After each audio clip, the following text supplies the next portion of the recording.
చందుర్తి మండలం దేవుని తాండాలో పశువుల పాకలో శుక్రవారం అర్ధరాత్రి చిరుతపులి దాడిలో పోలిక దూడ మృతి చెందింది. వడ్డిమల్ల ఎఫ్ఎస్ఓ అన్వర్ హుస్సేన్ తెలిపిన వివరాల ప్రకారం సరిలాల్ అనే రైతు రోజు మాదిరిగానే లేగదూడను పశువుల పాకలో తోలి ఇంటికి వెళ్లాడు. శనివారం ఉదయం పశువుల పాకకు వెళ్లి చూడగా లేగదూడ మృతి చెంది ఉంది. దూడ మృతి చెందిన విషయం అటవీ శాఖ అధికారులకు సమాచారం ఇవ్వడంతో సంఘటనా స్థలానికి చేరుకుని విచారణ చేపట్టడం జరిగింది.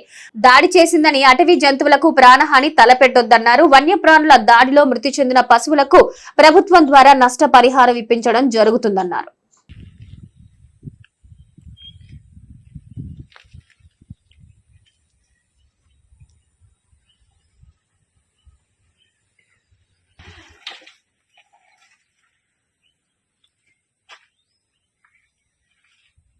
कैमरामैन